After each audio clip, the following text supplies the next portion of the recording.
Hello बच्चों, आज की क्लास में हम नरेशन में इंटरोगेटिव सेंटेंस देखेंगे। आज की क्लास में हेलो बच्चों, आज की क्लास में हम नरेशन में इंटरोगेटिव सेंटेंस देखेंगे। इंटरोगेटिव सेंटेंस को हम एग्जाम्पल के जरिए देखेंगे, ज्यादा नियम नहीं लिखवाएंगे, एग्जाम्पल के जरिए देखेंगे। पहला सेंटेंस है शी सेड टू मी, उसने मुझसे कहा। इज ही हेल्पिंग यू, क्या वो तुम्हारी मदद कर रहा है? तो अब यहाँ पे देखिए, ये सेंटेंस हमारा किससे शुरू हुआ? किससे शुरू हुआ? हेल्पिंग वर्ब से। ये सेंटेंस हमारा शुरू हुआ हेल्पिंग वर्ब से। इसके पहले हमने असर्टिव सेंटेंस में देखा, असर्टिव सेंटेंस किससे शुरू हो रहा था? असर्टिव सेंटेंस किससे शुरू हो रहा था? सब्जेक्ट से। इसके पहले हमने जो सेंटेंस देखा वो सब्जेक्ट से शुरू हो रहा था। अब ये सेंटेंस किससे शुरू हो रहा है? हेल्पिंग वर्ब से। तो अगर हेल्पिंग वर्ब से शुरू हुआ है तो हम क्या करेंगे? सबसे पहले तो हेल्पिंग वर्ब को कर देंगे सब्जेक्ट के बाद। हेल्पिंग वर्ब को कर देंगे सब्जेक्ट के बाद। अब कामा इन्वर्टेड कामा की जगह पे क्या लिखेंगे वो देखिए। देखिए, सेड को बदल देंगे आस्क्ड में, सी आस्क्ड में।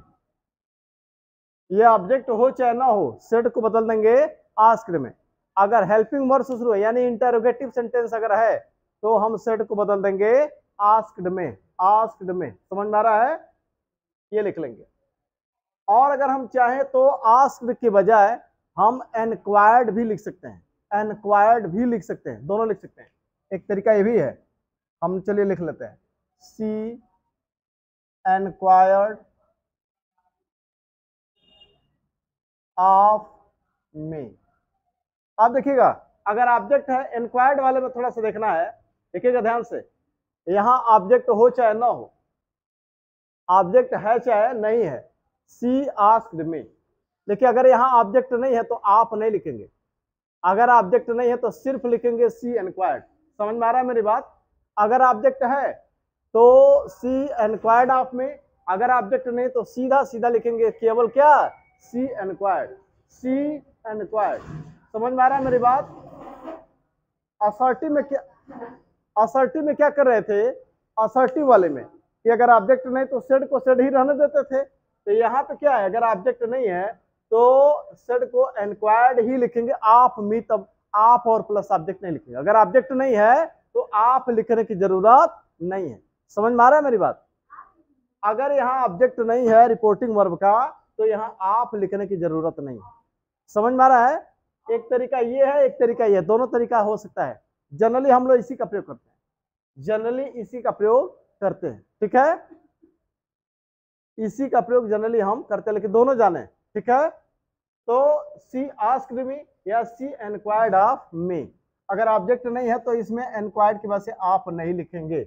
समझ में आया मेरी बात? चलिए आगे बढ़े। अब हम यहाँ पे क्या करेंगे?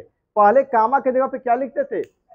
असर्टिव सेंटेंस में कामा के जगह पे लिखते थे दैट, लेकिन यहाँ पे क्या लिखेंगे? अगर ये हेल्पिंग वर्ब से शुरू हुआ, देखिए किससे शुरू हुआ? हेल्पिंग वर्ब से। तो हेल्पिंग वर्ब से देखिएगा लिखा है एचबी, मतलब हेल्पिंग वर्ब। अगर हेल्पिंग वर्ब से शुरू हो तो कामा के स्थान पर क्या लिखेंगे? इफ या वेदर। क्या लिखेंगे? इफ या वेदर, कोई एक, चाहे इफ लिखिए चाहे वेदर, तो हम दोनों में से कोई एक लिख सकते हैं। तो हमने लिखा यहाँ पे इफ या वेदर, दोनों में से कोई एक, दोनों नहीं, कोई एक, कोई एक, दोनों नहीं। समझ में आ गया? दोनों मत लिख देना। आगे अब हम क्या करेंगे? हेल्पिंग वर्ब को कहां ले जाएंगे? सब्जेक्ट के बाद। हेल्पिंग वर्ब को ले जाएंगे सब्जेक्ट के बाद। तो अब इसको तो यहां कर देना, तो अब इसको पहले लिखे सब्जेक्ट को, यानी कि बन जाएगा बिल्कुल असर्टिव सेंटेंस। तो हेल्पिंग वर्ब चला जाएगा यहाँ पे। अब पहले सब्जेक्ट को लिखा है, तो सब्जेक्ट हमारा क्या है? ही। सब्जेक्ट क्या है? ही। आया समझ में? ही तो थर्ड पर्सन है, थर्ड पर्सन को बदलते नहीं है। हाँ, पर्सन को चेंज करने का रूल वही है जो वहां पे था, यहां भी वही है, ठीक है? लेकिन ही थर्ड पर्सन है, थर्ड पर्सन को बदलते नहीं है। समझ में आया मेरी बात? चलिए आप बताइए, यहाँ पे इज आ गया, अब इज को लिखने की बारी है। अब देखिए, रिपोर्टिंग वर्ब किस में है? पास्ट टेंस में। मानते हैं रिपोर्टिंग वर्ब पास्ट टेंस में है, तो इज आर एम को बदल देंगे किसमें, वाज वर में। इज आर एम को बदल देंगे वाज वर में। समझ में आया? तो ही के साथ वाज की वर, ही के साथ वाज लिखा, वाज हेल्पिंग यू। यू आपका देखिएगा ऑब्जेक्ट है कि नहीं है, ऑब्जेक्ट है। और ये क्या है, सेकंड पर्सन। ऑब्जेक्ट है और सेकंड पर्सन है, किसके अनुसार, मी के अनुसार। तो यहां पे हो जाएगा मी। समझ में आया है? अब ये देखिएगा क्वेश्चन मार्क हट जाएगा, क्वेश्चन मार्क हट जाएगा। अब ये बन गया अफर्मेटिव। क्या बन गया, अफर्मेटिव या असर्टिव। ठीक है, तो यहाँ पे अब लगा देंगे फुल स्टॉप। क्या लगा देंगे, फुल स्टॉप, क्योंकि अब ये इंटरोगेटिव सेंटेंस नहीं रहा। अब चूंकि ये इंटरोगेटिव सेंटेंस नहीं रहा, इसलिए क्वेश्चन मार्क को हटा देंगे। समझ में आ रहा है? रूल हम लिखे नहीं है, सिर्फ हम आपको एग्जाम्पल के जरिए समझा दे रहे हैं। चलिए फिर से एक बार बताते हैं। हमने क्या किया, सेड को बदल दिया आस्क्ड में। आप चाहे तो इसको इंक्वायर्ड में भी बदल सकते हैं, और अगर ऑब्जेक्ट है तो इंक्वायर्ड के बाद से आप भी लिखेंगे। ठीक है, और अगर ऑब्जेक्ट नहीं है तो इंक्वायर के साथ आप नहीं लिखेंगे, सिर्फ इंक्वायर्ड ही रह जाएगा। और उसके बाद से देखिए, अगर सहायक क्रिया से शुरू हुआ है, अगर सहायक क्रिया से शुरू हुआ है तो आप कामा के जगह पे पहले दैट लिखते थे असर्टिव में, यहाँ पे कामा के जगह पे चाहे इफ या वेदर, इफ या वेदर। कुछ कंडीशन ऐसे हैं कि केवल वेदर ही लिखते हैं, लेकिन जनरली यहाँ पे हम दोनों लिख सकते हैं, कोई एक, चाहे इफ लिखिए चाहे वेदर, दोनों नहीं लिखना है, कोई एक, इफ या वेदर। समझ में आया? आप देखिए उसके बाद से हेल्पिंग वर्ब को ले जाएंगे सब्जेक्ट के बाद, हेल्पिंग वर्ब को कर देंगे सब्जेक्ट के बाद। आप देखिए तो हेल्पिंग वर्ब सब्जेक्ट के बाद हो जाएगा। अब पहले सब्जेक्ट लिख लिए हम, तो वेदर ही आपका है थर्ड पर्सन, थर्ड पर्सन को बदलते नहीं है। अब इज को लिखना है इसके बाद। अब आपको पता है कि रिपोर्टिंग वर्ब पास्ट टेंस में है, इज आर एम को बदल देंगे वाज वर्ब में। समझ में आया कि नहीं? वाज हो गया। उसके बाद से हेल्पिंग यू, यू को वही पर्सन जैसे पहले चेंज करते थे वैसे कर देंगे, तो यू सेकंड पर्सन ऑब्जेक्ट के अनुसार, मी के अनुसार, और चूंकि यू ऑब्जेक्ट है तो मी के अनुसार बदलने पर मी हो जाएगा। अब देखिए हम चाहे तो ऐसे भी कर, अच्छा यह भी अगर होता ऐसे करते, ओए अगर ऐसे करते तो क्या होता, इफ या वेदर, कोई एक, ही वॉज हेल्पिंग मी, तो चाहे ये और चाहे ये, दोनों में से कोई एक। आप जनरली किसको फॉलो करिए, जानिए दोनों, लेकिन आप जनरली इसी का प्रयोग करिए। ठीक है, ये भी सही है, ये भी सही है, लेकिन आपके लिए ये, मेरे ख्याल से ये आपके लिए आसान होगा। आगे बढ़े, आगे बढ़े। चलिए अगला सेंटेंस देखिए, यहां लिखा he said to Rohan, he said to Rohan. तो आप देखिएगा हेल्पिंग वर्ब से भी शुरू हुआ, हेल्पिंग वर्ब से शुरू हुआ तो इंटरोगेटिव हुआ, और इंटरोगेटिव है तो सेड को बदल देंगे किस में, आस्क्ड में। तो हमने लिखा ही आस्क्ड रोहन। समझ में आया? क्यों जी? अगर आप चाहे तो यहां ये भी लिख सकते हैं कि ही एनक्वायर्ड ऑफ रोहन। यहां तक समझ में आया? आपको मैंने बताया कि अगर ऑब्जेक्ट है तो एनक्वायर्ड ऑफ होगा, एनक्वायर्ड के बाद से ऑफ, अगर ऑब्जेक्ट नहीं है तो एनक्वायर के बाद से ऑफ नहीं लिखेंगे। यहाँ पे ऐसा कुछ भी नहीं। अब देखिए हेल्पिंग वर्ब से शुरू हुआ ना, हेल्पिंग वर्ब से शुरू हुआ तो आपको लिखना है इफ या वेदर।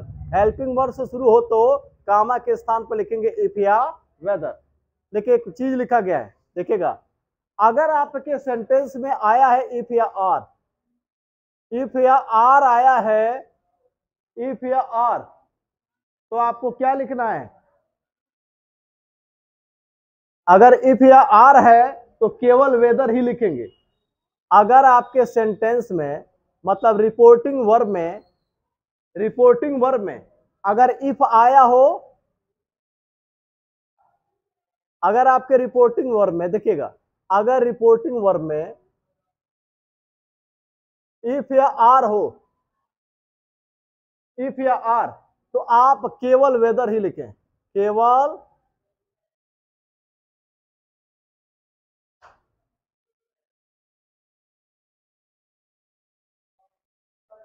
क्या मैंने कहा, अगर रिपोर्टिंग वर्ब में इफ या आर हो, रिपोर्टिंग वर्ब में इफ या आर है, इफ या आर है, तो केवल क्या लिखेंगे, मैंने क्या कहा, अगर रिपोर्टिंग वर्ब में इफ या आर है तो क्या लिखेंगे, केवल वेदर ही लिखें। समझ में आया। इसके पहले यहां पे मैंने क्या कहा, यहां पे मैंने कहा कि आप इफ भी लिख सकते हैं, वेदर भी लिख सकते हैं, लेकिन इफ या आर अगर दिया है सेंटेंस में, रिपोर्टिंग वर्ब, अगर रिपोर्टेड स्पीच में, कामा के अंदर रिपोर्टेड स्पीच में इफ या आर हो, कामा के अंदर रिपोर्टेड स्पीच में, कामा के अंदर क्या होता है, रिपोर्टेड स्पीच, तो रिपोर्टेड स्पीच में आर या आर हो और चाहे एफ हो, आर या इफ है, तो आपको क्या लिखना है, केवल वेदर ही लिखें। तो यहां पे देखिएगा आया है ना, आर आया है, तो जब आर आया है तो यहां पे क्या लिखेंगे, केवल वेदर ही लिखेंगे। यहां पे अगर आप इफ लिख देते हैं तो ये सेंटेंस हो जाएगा गलत। समझ में आया, ठीक है। तो यहां पे वेदर ही लिखेंगे, इफ नहीं लिखेंगे। यहां पर इफ लिखेंगे तो गलत हो जाएगा। समझ में आ गया, आगे बढ़िए। अब देखिए हेल्पिंग वर्ब को कहां ले जाना है, सब्जेक्ट के बाद, ठीक है।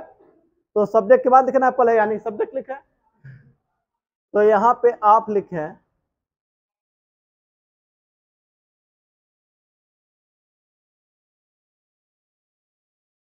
अब यहां देखिएगा, ही आपका थर्ड पर्सन है, बदलेंगे नहीं, उतार देंगे।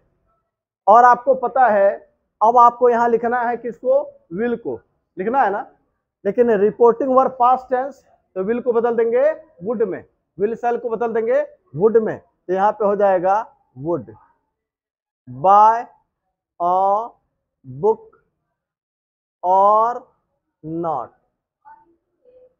एक मिनट बता रहे हैं, लिखेंगे ना।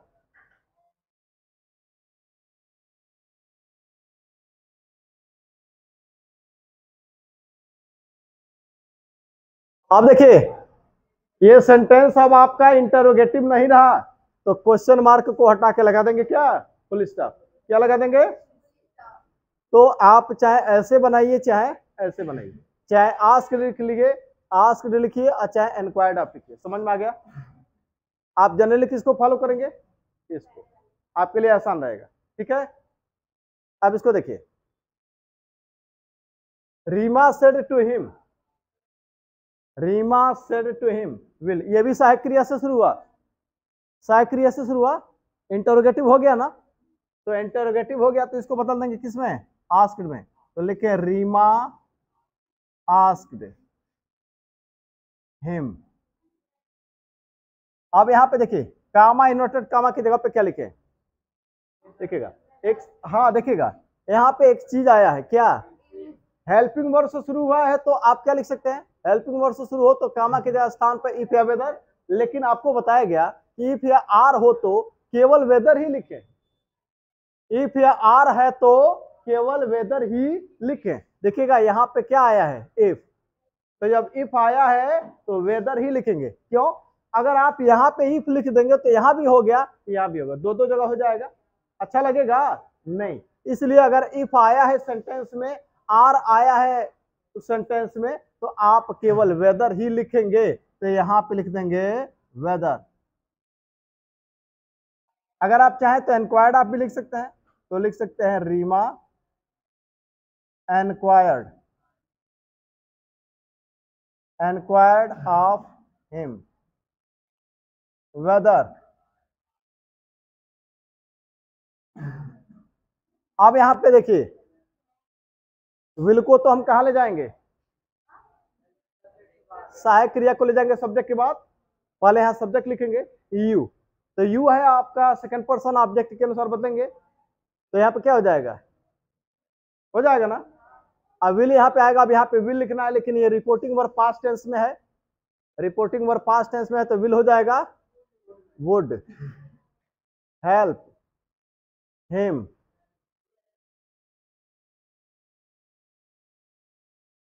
इफ ही आपका थर्ड पर्सन नहीं बदलेगा। अब देखिए कम, अब आपको देखना है कि कम को गो में बदले या ना बदले, है ना, झमेला है, सुनेगा। अब यहाँ पे थोड़ा सा सोचना समझना पड़ेगा कि कम को गो में बदले कि ना बदले। जरा इसके सेंस को देखिए, विल यू हेल्प हिम, क्या तुम उसकी मदद करोगे? इफ ही कम्स, यदि वह आता है तो क्या तुम उसकी मदद करोगे? ठीक है ना, यदि वह आता है तो क्या तुम उसकी मदद करोगे। अब ये बदल गया तो क्या हो जाएगा, यदि weather he would help him if he comes, यदि वह आता है तो क्या उसकी मदद वह करेगा, यदि वह आता है तो क्या वह उसकी मदद करेगा, यदि वह जाता है तो क्या वह उसकी मदद करेगा। क्या लगता है कम को गो में बदल दें कि नहीं बदल दें? हमको लगता है कि यहाँ पे कम को गो में नहीं बदलना चाहिए, ठीक है, तो यहाँ पे हम कम को कम ही रहने देते हैं, ठीक है। रूल तो है कम को गो में बदलने का, लेकिन मुझे लगता है कि यहाँ पे सुटेबल नहीं होगा कम को गो में बदलना, ठीक है, तो मैं नहीं बदलता, ठीक है। अब यहाँ देखिएगा कम, कम को कम ही रहने देते हैं, लेकिन एक बात तो है, सब्जेक्ट प्लस वर्ब का फर्स्ट फॉर्म मतलब प्रेजेंट इंडेफिनिट टेंस, और रिपोर्टिंग वर्ब है पास्ट टेंस, तो प्रेजेंट इंडेफिनिट को बदल देंगे पास्ट इंडेफिनिट में, यानी सब्जेक्ट प्लस वर्ब के फर्स्ट फॉर्म को बदल देंगे सब्जेक्ट प्लस वर्ब के सेकंड फॉर्म में, तो यहाँ पे हो जाएगा केम। अब एक बात है, Reema asked him whether he would help him if he came, Reema ने उससे पूछा कि यदि वह जाए क्या वह उसकी मदद करेगा, करता यदि वह जाता या यदि वह आता। मेरे देखिए यहाँ पे गो भी हो, देखिए यहाँ पे दो ओपिनियन हो सकता है, कुछ लोग यहाँ बदल भी सकते हैं और कुछ लोग यहाँ पे नहीं भी बदल सकते, समझ में आ रहा है। वैसे हमने तो नहीं बदला, हमने नहीं इसको चेंज किया, कुछ लोग इसको चेंज भी कर सकते हैं, ठीक है, हाँ सेंटेंस सही होगा, ठीक है। अब यहाँ पे देखिए क्वेश्चन मार्क हटेगा, फुल स्टॉप लग जाएगा, कामा इनवर्टेड कामा हटा। अच्छा यही चीज जो ये लिखे हैं आप इसी चीज को यहाँ भी लिख लेंगे अगर ऐसे बनाना है तो, ठीक है। चलिए अब इस पर आते हैं। अब देखिए यहाँ पे ऑब्जेक्ट नहीं है, यहाँ पर ऑब्जेक्ट नहीं है, तो ऑब्जेक्ट नहीं है तो पहला क्वेश्चन, क्या बीच में कहीं ऑब्जेक्ट है? नहीं है। अब आप बताइए क्या आपको ऑब्जेक्ट की जरूरत पड़ेगी? सेकंड पर्सन कहीं है? अगर रिपोर्टेड स्पीच में सेकंड पर्सन नहीं है, यदि रिपोर्टेड स्पीच में सेकंड पर्सन नहीं है तो आपको ऑब्जेक्ट की जरूरत नहीं है, और तब ऑब्जेक्ट हम नहीं मानेंगे, समझ में आ गया। तो चलिए यहां पे मैंने लिखा ही आस्क्ड, आप यहां लिख सकते हैं ही एनक्वायर्ड। अब आप देखिएगा यहाँ ऑब्जेक्ट नहीं है तो एनक्वायर्ड आप लिखने की जरूरत नहीं, समझ में आ गया, आया मेरी बात समझ में। अब यहाँ पे देखिएगा क्या लिखा है, कामा इन्वर्टेड कामा की जगह पे क्या करना है, देखिएगा क्वेश्चन वर्ड से शुरू हो, अगर रिपोर्टेड वर्ब किससे शुरू हो, एक मिनट, अगर रिपोर्टेड स्पीच शुरू हो क्वेश्चन वर्ड से तो कामा के स्थान पर क्या लिखेंगे, क्वेश्चन वर्ड, यानी कि तब दैट और इफ वेदर नहीं लिखेंगे, तब आप क्या लिख देंगे, क्वेश्चन वर्ड।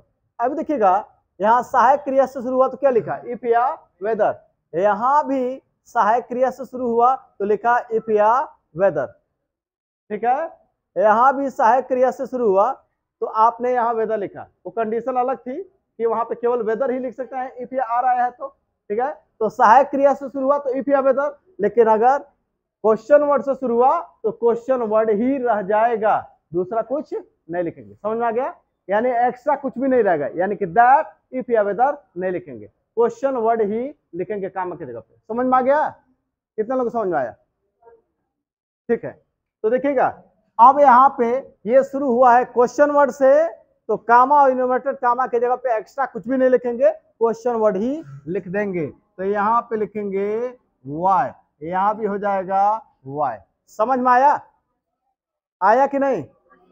अब देखिए हेल्पिंग वर्ब कहां चला जाएगा, सब्जेक्ट के बाद चला जाएगा ना, तो अब आप यहाँ पे क्या लिखेंगे, सब्जेक्ट लिखेंगे, तो लिखेंगे ही। थोड़ा सा यहाँ पे कंजस्टेड हो गया है ज्यादा, लेकिन फिर भी यहाँ पे लिखेंगे ही।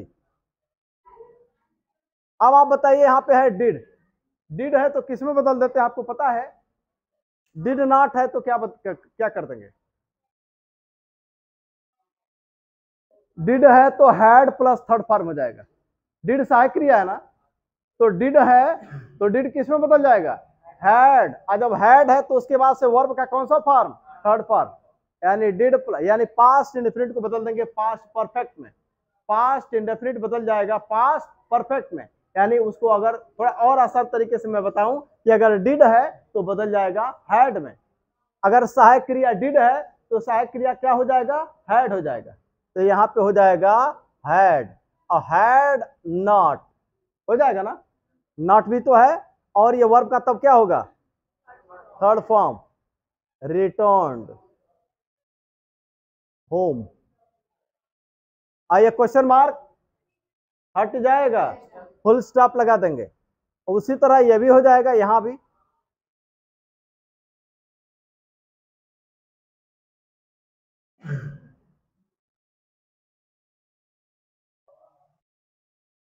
तो चाहे ऊपर वाला चाहे नीचे वाला दोनों हो सकता है। अब इसके बाद जब हम बनाएंगे तो हर जगह आस्क्ड ही लिखेंगे। आपको एक जगह मैंने बता दिया 2-4 सेंटेंस में, अब हम हर जगह आस्क्ड का ही प्रयोग करेंगे हम। ठीक है, अब यहां देखिएगा, यहां लिखा है अमित सेठ, यहां भी देखिएगा ऑब्जेक्ट नहीं है। क्या बीच में कहीं ऑब्जेक्ट है? सेकंड पर्सन कहीं है? जब सेकंड पर्सन नहीं है तो ऑब्जेक्ट की जरूरत भी नहीं है, ऑब्जेक्ट नहीं मानेंगे। ठीक है, अब यहां देखिए, अब यहां अमित आस्क्ड किससे शुरू हुआ? क्वेश्चन वर्ड से। तो जब क्वेश्चन वर्ड से शुरू हुआ, इफ ये वेदर नहीं लगाएंगे, दैट नहीं लगाएंगे, कोई एक्स्ट्रा वर्ड नहीं लिखेंगे, यही कंजंक्शन का काम करेगा। ठीक है, यानी क्वेश्चन वर्ड से शुरू हुआ तो क्वेश्चन वर्ड ही कामा के जगह पे रख देंगे। तो यहाँ पे हो जाएगा हाउ।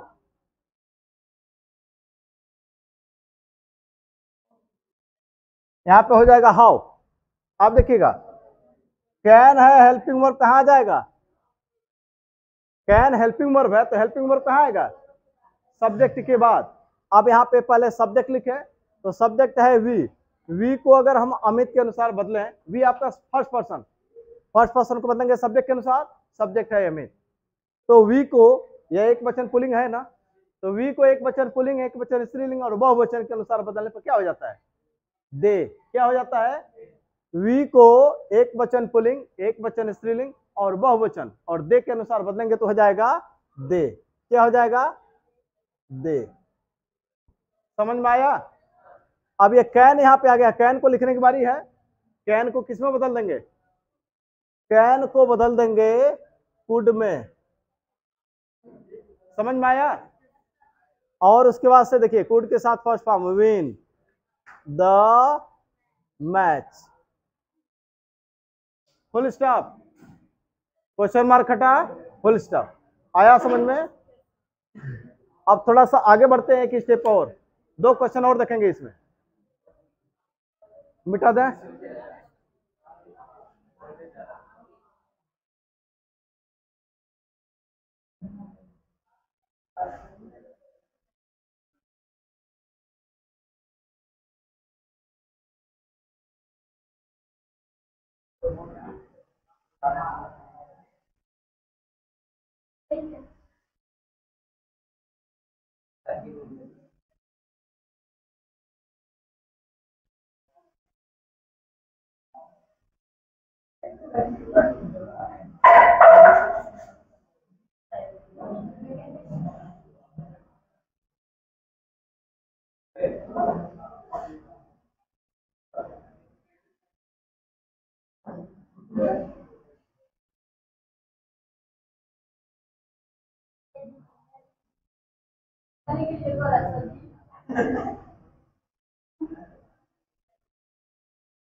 दो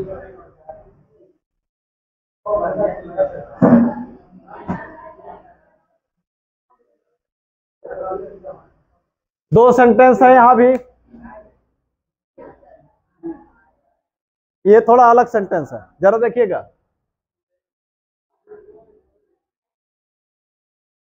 देखिएगा, ये शुरू हुआ किससे? क्वेश्चन वर्ड से शुरू हुआ कि नहीं? तो जब क्वेश्चन वर्ड से शुरू हुआ तो इंटरोगेटिव हुआ। अच्छा एक बात बताइए, यहाँ ऑब्जेक्ट नहीं है, ऑब्जेक्ट नहीं है, और बीच में सेकंड पर्सन नहीं है रिपोर्टेड स्पीच में, तो हम सेकंड पर्सन है तो ऑब्जेक्ट मानेंगे भी नहीं, तो लिखेंगे he asked, asked, he asked. आगे बढ़ेंगे। अब आप देखिए, क्वेश्चन वर्ड से शुरू हुआ तो कामा के जगह पे क्या लिखेंगे? Question word. क्वेश्चन वर्ड से शुरू हुआ तो कामा के जगह पे लिखेंगे क्वेश्चन वर्ड, तो यहां पे लिख देंगे क्वेश्चन वर्ड। लेकिन यहाँ पे थोड़ा सा चीजें अलग हैं। क्या? अभी पिछले वाक्य में आपने देखा, यहां भी देखिएगा, यहाँ पे देखिए, यहाँ क्वेश्चन वर्ड के साथ कोई नाउन नहीं था, देख रहे हैं ना? यहाँ पे क्वेश्चन वर्ड के साथ कोई नाउन नहीं है, यहाँ भी क्वेश्चन वर्ड के साथ कोई नाउन नहीं है, यानी क्वेश्चन वर्ड के बाद से सीधा हेल्पिंग वर्ड, क्वेश्चन वर्ड के बाद से सीधा हेल्पिंग वर्ड, लेकिन यहाँ क्वेश्चन वर्ड के साथ नाउन भी है। तो क्वेश्चन वर्ड के साथ अगर नाउन भी है तो नाउन को उसके साथ ही रखेंगे। समझ में आया? यानी कि लिखा है हुज पेन, तो यहां भी लिखेंगे हुज पेन। समझ में आया कि नहीं? अगर क्वेश्चन वर्ड के साथ कोई नाउन है तो साथ ही रहेगा, उसको इधर उधर नहीं करेंगे। यानी कि लिखा है हुज पेन तो लिखेंगे हुज पेन, लिखा जाए विच पेन तो लिखेंगे which pen, how many pens तो how many pens, how much money how much money लिख देंगे। समझ में आया? क्वेश्चन वर्ड के साथ नाउन है तो इनडायरेक्ट स्पीच में बदलेंगे तो वहां भी साथ ही में रहेगा, उसको इधर उधर नहीं करेंगे। अरे ये समझ में आया? अब देखिए हेल्पिंग वर्ब कहां जाएगा? सब्जेक्ट के बाद। अच्छा, अब यहाँ सब्जेक्ट लिखना है, ही आपका थर्ड पर्सन है, बदलेंगे नहीं, ये हो जाएगा। अब यहाँ पे डिड आया, डिड आपका सहायक क्रिया है, तो डिड को किस में बदल देंगे? हैड में। आज जब हैड है तो वर्ब का कौन सा फॉर्म? थर्ड फॉर्म, यानी ये पास्ट इंडेफिनिट, पास्ट इंडेफिनिट को बदल देंगे पास्ट परफेक्ट में, तो स्टोलन।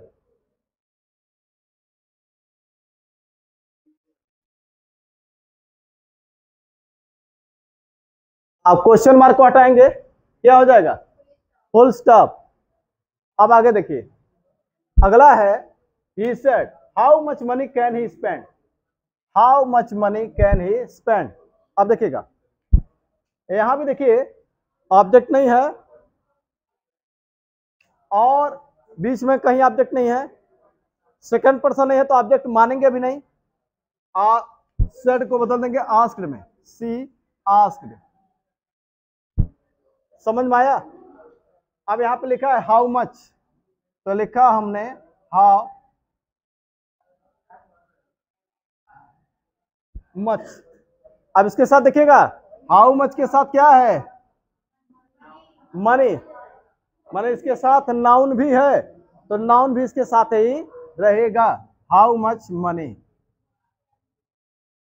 समझ में आया? अब देखिए, ये आपका क्या है? कैन, हेल्पिंग वर्ब, तो हेल्पिंग वर्ब को ले जाएंगे कहां? सब्जेक्ट के बाद, तो पहले सब्जेक्ट लिख लें ही, और कैन को किस में बदल देंगे? कुड में, स्पेंड। क्वेश्चन मार्क को हटाकर फुल स्टॉप हो गया। और कुछ सेंटेंस है वो उसको भी देख लें, एक दो सेंटेंस डू डिड से शुरू होने वाला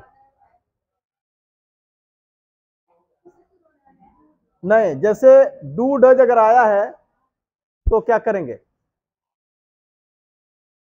देखिएगा, एक चीज आपको यहां लिख दें,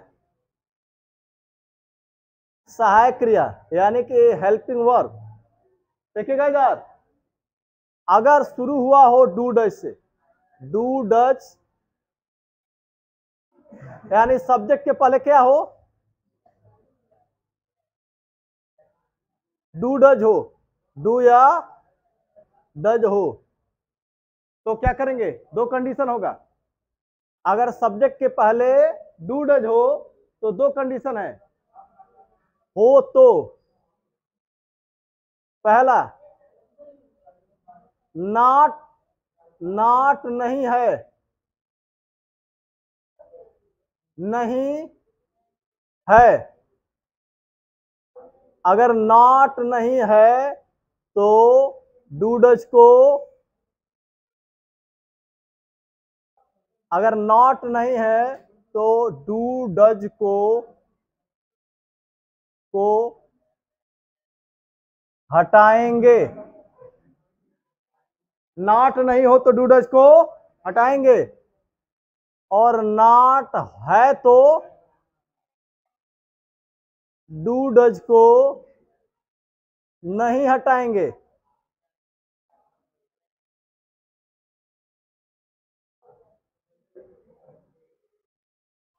ये दो चीज है। चलिए दो तरह का कंडीशन हम देखते हैं। चलिए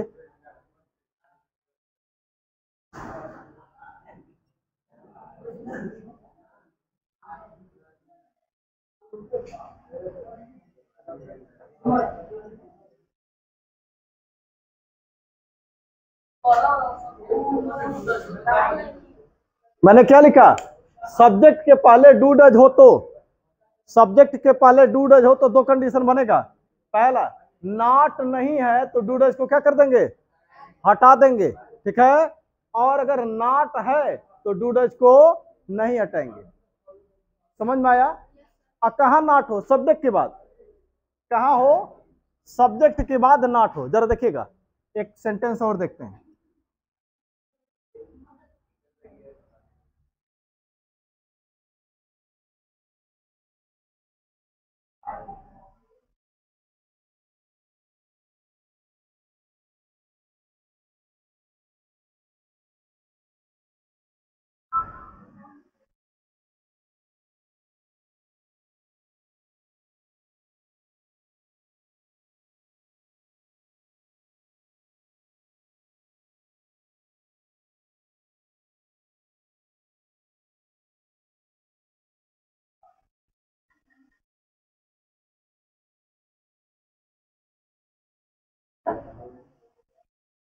देखिएगा तीन सेंटेंस आज की क्लास में और देखेंगे। तीन सेंटेंस, मार्कर है क्या,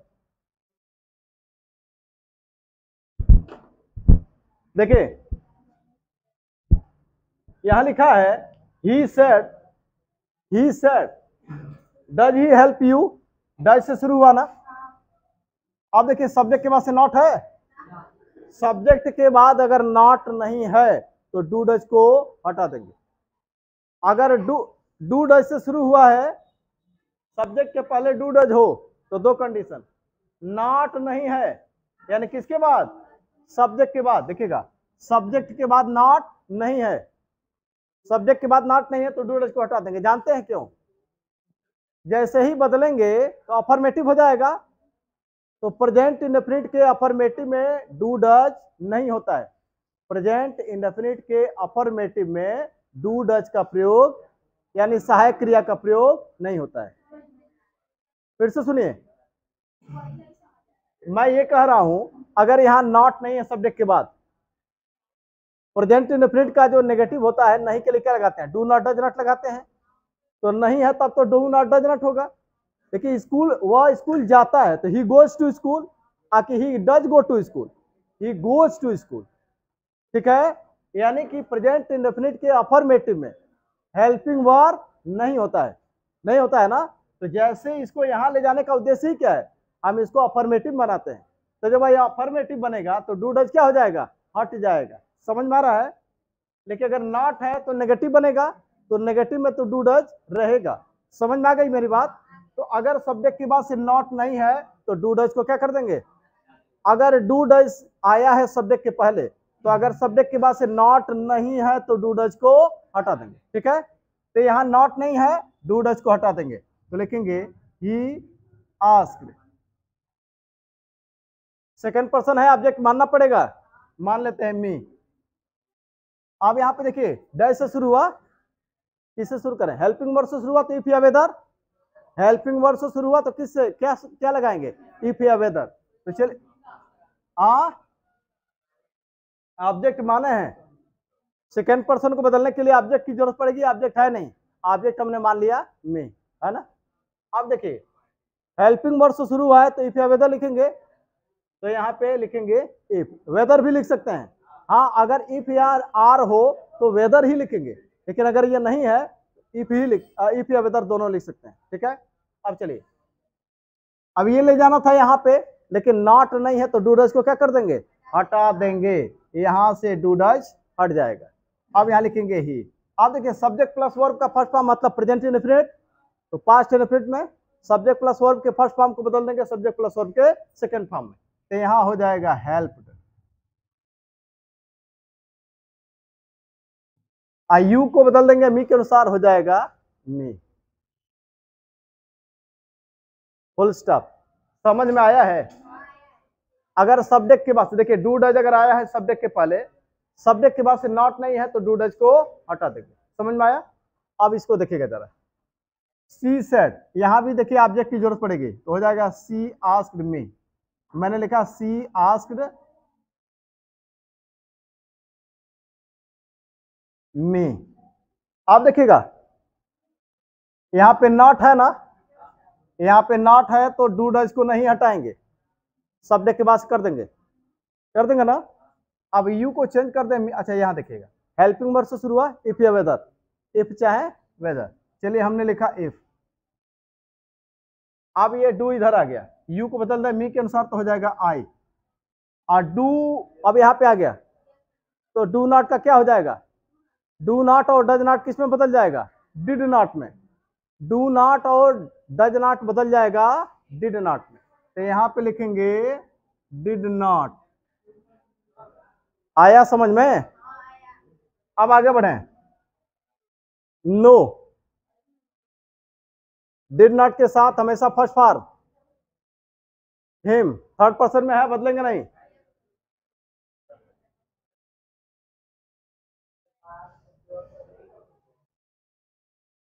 आप देखिएगा फुल स्टॉप हो जाएगा ना, तो she asked me if I did not know him. अब एक लास्ट जरा देखिएगा, यहां भी सब्जेक्ट के बाद से क्या है, पहले क्या है, सब्जेक्ट के पहले डू है। आप देखिएगा सेकंड पर्सन है, ऑब्जेक्ट लेना पड़ेगा तो ले लेंगे, तो लिखा हमने ही आस्क्ड मी। आप देखिए क्वेश्चन वर्ड से शुरू हुआ, क्या लिखे हैं, क्वेश्चन वर्ड से शुरू हुआ तो क्वेश्चन वर्ड ही लिखेंगे, कोई एक्स्ट्रा वर्ड नहीं, तो यहां लिखेंगे वाई। अच्छा आप देखिएगा यहाँ पे नॉट है तो डू डज को हटाए कि ना हटाएं, हाँ अगर ये नॉट न होता तो डू डज को हटा देते। यहाँ पे नॉट नहीं था सब्जेक्ट के बाद तो डू डज को हमने क्या कर दिया, हटा दिया। यहाँ पे क्या करेंगे, हटाएंगे, ठीक है, क्योंकि यहाँ पे नॉट नहीं है। लेकिन यहाँ पे देखिए यहाँ पे नॉट है तो डू डज को नहीं हटाएंगे, यहाँ पे भी सब्जेक्ट के बाद से नॉट है तो डू डज को नहीं हटाएंगे, ठीक है, सब्जेक्ट के बाद कर देंगे। अब यू को मी के अनुसार चेंज करेंगे, हो जाएगा आई, हो जाएगा ना। यहाँ पे क्या हो गया है, डू नॉट, तो डू नॉट को बदल देंगे किस में, डिड नॉट में। गो टू स्कूल, तो he asked me why I did not go to school, यहाँ पे फुल स्टॉप, क्वेश्चन मार्क हटेगा। तो आज की क्लास में बस इतना ही, कुछ चीजें और भी इसमें बच रही हैं जो अगले क्लास में देखेंगे।